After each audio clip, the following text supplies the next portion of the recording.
Master your money, but we got a crazy story that we wanted to talk about. So apparently, a New York City surgeon and the beauty queen wife settle a divorce amid bombshell hooker allegations. So let's get into this story because this is going to get really interesting.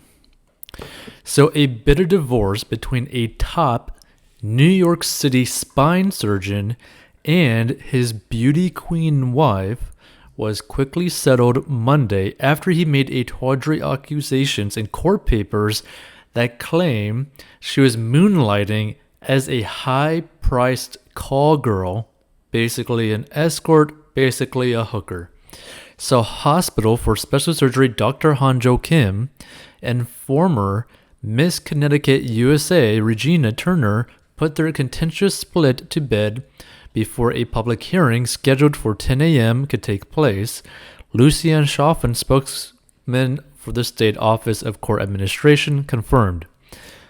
Now again, if you're not watching this and you're just listening to this on the podcast, she's a very attractive woman, so it would not be that surprising that she could pull off something like being a high-class call girl, where she could probably charge, I don't know, like thousands of dollars for her time, right?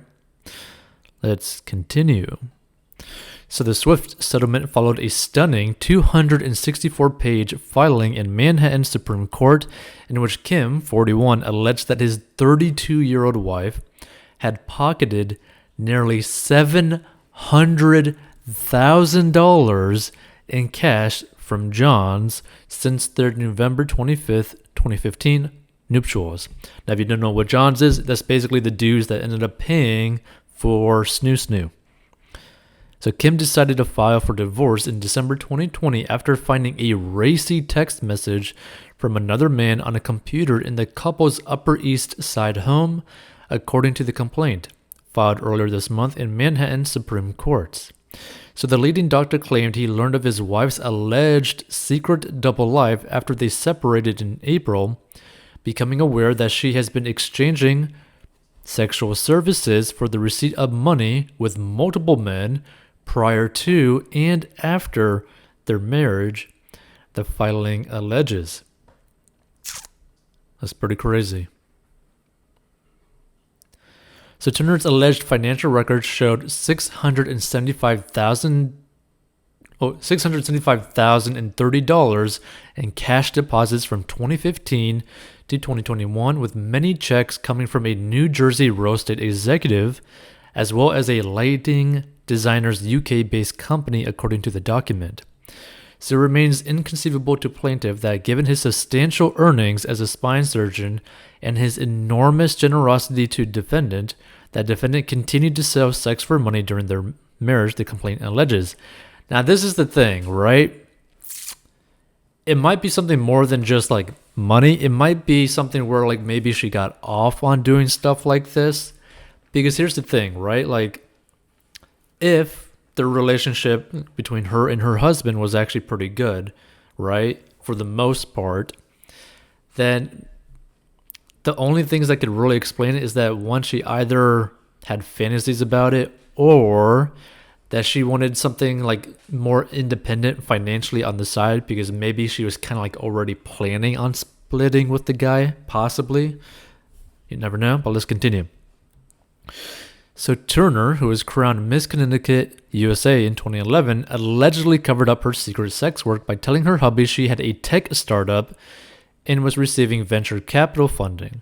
The documents say she also claimed she had to travel for work or that she was going out with girlfriends, according to the papers.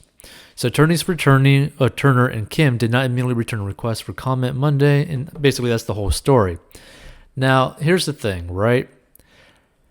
From that like final statement, it seems like basically that is how she pretty much made her money, right? It seems like from the very beginning, this was her job, right? Like she probably viewed it as her job, as her business. She knew that she could continuously make very good amounts of money, and she knew that it was reliable. She probably, if from like the little documentation that they provided, it seems like that maybe she had like just a handful of very high paying clients for her, right? So it really depends on how you view this, like whether or not, you view this as cheating. Do you view this as, bad? Do you view this as like unethical, right?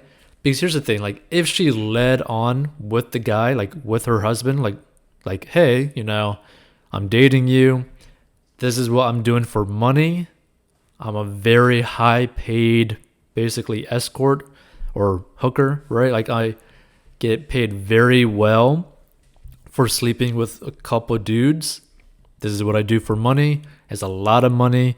I'm not going to get paid anywhere else next to this, anywhere like doing anything else, whether I create my own business or not. But this is what is my main stream of income. If she like led that fact within this whole relationship, it probably actually wouldn't be that big of a deal, right? Like the guy might be like her husband or whatever, might actually be okay with it, might actually approve of it, or might be like, hey, there's no reason for you to go and do this kind of stuff. I make a crazy amount of money and I could fund whatever lifestyle that we would want. So you could just stop that. You don't have to sleep with a bunch of dudes because I make far enough money to fulfill both of our lifestyles, right? So it really just depends. Like, here's the thing, right? Like she lied about it. Like it was obvious that she lied about it. She kept doing it. She kept sleeping around, even though it was her job. She kept doing it. So there's like a lot of issues with this. But here's the thing. The reason why we wanted to talk about this, because, we talk about finances and like money related stuff, is because marriage is actually either one of the greatest or the worst things to do for your financial foundation.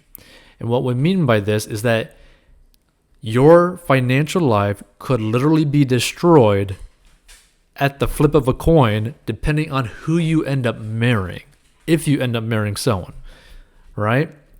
Because if you were to end up marrying someone who was like your partner in crime kind of thing, not necessarily actually like crime, but like basically, your best friend, your partner who's going to support you, you're going to support them, and you're going to do everything together. You're going to like have the same goals, same path, same views as to what your future wants to be. You could basically exponentially grow your financial foundation. You can exponentially grow your investments. You can exponentially grow your future, right? To where your financial security, your financial foundation is so much stronger together than it could ever be apart. That being said, if you marry the wrong person and you don't have like a prenup or something put in place, guess what? You could potentially be 100% screwed in that situation, right? You could end up basically losing half of everything that you built up, half of your house, half of your income for like the next 10, 20 years. Like there's even been stories of like guys who basically got a divorce. Their wife took half of everything, and the guy had to keep paying for her lifestyle for the rest of her life, even if she got married, right? So it was like, sometimes it really depends on like also like where you're located state-wise, country-wise, but sometimes marriage can be one of the worst things for an individual when it comes to their financial security, their financial future. But again, everything is, personal, so that if you do end up marrying someone, go through the process, do a prenup. If your like net worths vary to like a heavy degree, or your jobs are completely different, or like one of you has like a bunch of assets or like a business or something like that, where like is very one-sided. Because like in this situation, right, this is like a very one-sided relationship when it comes to money, right? Where like you have one person making a crazy amount of money and another person who was getting a lot of money, but she was lying about where it was coming from, basically how much it was actually, and all that kind of stuff. Says like it's very one-sided. And who knows, maybe she kept doing it because she realized how one-sided the financial relationship part of this relationship was actually being, where like she felt like if she didn't have this, she felt like maybe she wasn't independent or something, or maybe she felt like she wasn't contributing to their relationship or something.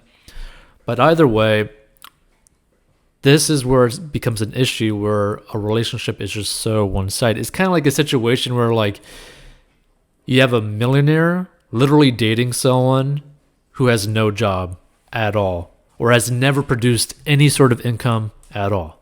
That gets to a really weird situation. But that doesn't mean it can't work, right? Like if you were to put in place like a prenup, if you were to put in place like, okay, what are like if you were to go to like a marriage counselor before you actually got married and basically sat down with one another and basically was like, hey, what are our goals when it comes to marriage, to our future together? Like what are our expectations for each other when it comes to our life together when we tie the knot? And if those viewpoints basically align with one another, then it doesn't really matter how one-sided it is financially, because mentally speaking, they are on the same path. They have the same goals. They have the same picture as to what they want their life to be in like 10, 20, 30 years down the road, right? But obviously in this kind of like situation, it was obvious that they did not have the same viewpoints. They did not have the same plan. They were obviously not really honest with one another. And it's just a kind of a dirty situation, right?